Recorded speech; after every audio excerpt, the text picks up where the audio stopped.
நாட்டினுடைய நிதியமைச்சராக அவர் பொறுப்பேற்று சரித்திரத்திலே இடம்பெற்றிருக்கிறார். அவர் உருவாக்கி கொடுத்த பொருளாதார திட்டங்கள் தான் இந்தியாவுடைய வளர்ச்சிக்கு அடித்தளமாக அமைந்தது. 2004ஆம் ஆண்டு பிரதமர் நாற்காலி அவரை தேடி வந்தது, அவரை வந்து சேர்ந்தது. அந்த தேர்தலில் ஐக்கிய முற்போக்கு கூட்டணி வெற்றி பெற்று அன்றைக்கு பிரதமர் பொறுப்பை அன்னை சோனியா காந்தி அவர்கள் தான் ஏற்க வேண்டும் என்று தலைவர் கலைஞர் மட்டுமல்ல எல்லா தலைவர்களும் சொன்னார்கள். ஆனால் பிரதமர் பதவியை அம்மையார் அவர்கள் மறுத்து அதை டாக்டர் மன்மோகன் சிங்கு கொடுத்தார். அதுதான் அன்னை சோனியா காந்தியுடைய பெருந்தன்மை. வலிமை வாய்ந்த அரசியல் தலைவராக இல்லாத, ஆக விரும்பாத, அதை பற்றியெல்லாம் கவலைப்படாத டாக்டர் மன்மோகன் சிங் அவர்கள் ஒரு முறை அல்ல 2 முறை 10 ஆண்டு காலம் அந்த பொறுப்பிலிருந்து அவர் ஆட்சியை நடத்தி காட்டியிருக்கிறார். அவருடைய ஆட்சி காலத்திலே தான் பல்வேறு திட்டங்கள் நிறைவேற்றப்பட்டிருக்கிறது. அவைகளெல்லாம் எண்ணில் அடங்காதது, ஒவ்வொன்றும் மகத்தானவையாக அமைந்தது. மகாத்மா காந்தி தேசிய ஊரக வேலை உறுதி திட்டம், மகளிருக்கு எதிரான வன் செயல்களை தடுக்கக்கூடிய சட்டம், தகவல் அறியக்கூடிய உரிமை சட்டம், கல்வி பெறும் உரிமை சட்டம், உணவு பாதுகாப்பு சட்டம், லோக்பால் அமைப்பு சட்டம், வன உரிமைகள் அங்கீகரிப்பு சட்டம், நிலம் கையகப்படுத்தப்பட்டால் நியாயமான இழப்பீடுகளை வழங்கக்கூடிய சட்டம், கையால் மலம் அள்ளுவதை தடை செய்யும் சட்டம், மகளிர் இடஒதுக்கீடு மசோதாவை மாநிலங்களில் அவரோட ஆட்சியில் தான் நிறைவேற்றப்பட்டது. ஆதார் அட்டைகள், இந்தியாவிலே முதல் முறையாக வளர்ந்த நாடுகளுக்கு இணையான 3G தொழில்நுட்பம், 50 காசு செலவில் இந்தியா முழுவதும் தொலைபேசியில் பேசக்கூடிய வசதி, இப்படி பல்வேறு திட்டங்களை கொண்டு வந்தவர் டாக்டர் மன்மோகன் சிங் அவர்கள். 10 ஆண்டு கால மன்மோகன் சிங் அமைச்சரவையில் 21 தமிழர்கள் ஒன்றிய அமைச்சர்களாக இடம்பெற்றிருந்தாங்க.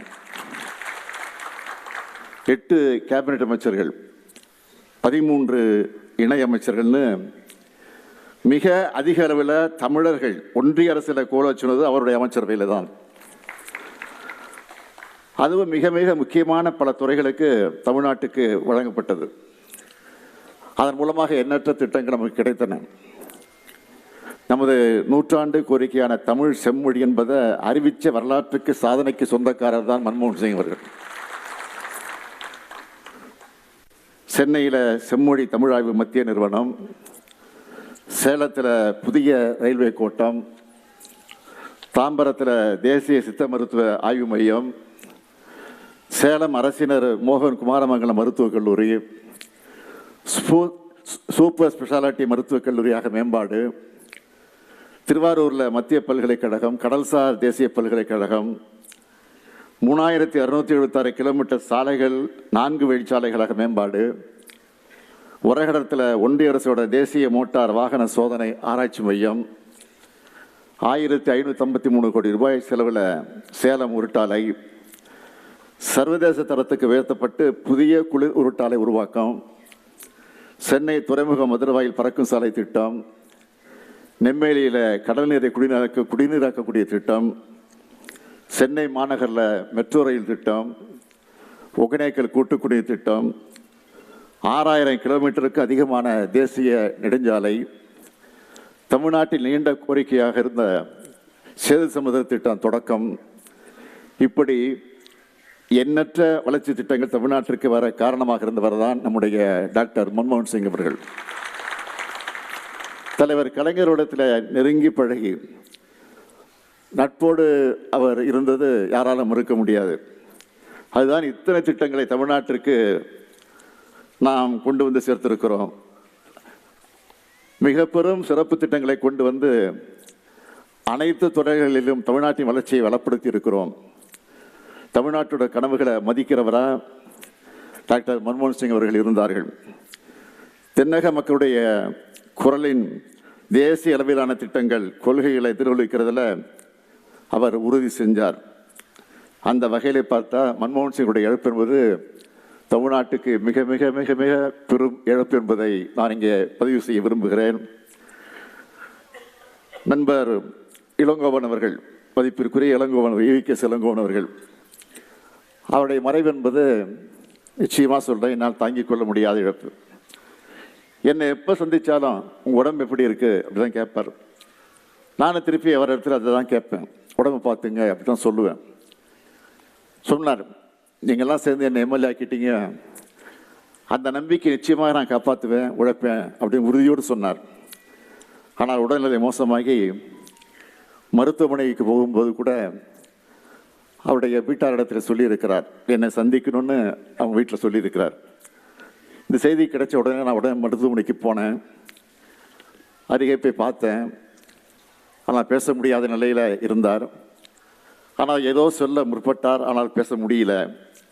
அதைத்தான் நான் எண்ணி பார்க்கிறேன். அவருடைய மகன் ஈவேரா, திருமகன் ஈவேரா அவர்கள் மறைந்தப்போ நான் உங்களுடைய வேதனைப்பட்டேன், மனம் உடைஞ்சு போனேன். அவருக்கு நான் ஆறுதல் சொன்னேன். மகன் மறைஞ்சதுனால இளங்கோவனர்கள் போட்டியிட்டு அவர் வெற்றி பெற்று அந்த தொகுதியினுடைய சட்டமன்ற உறுப்பினராக அவர் பணியாற்றி கொண்டிருந்தார்.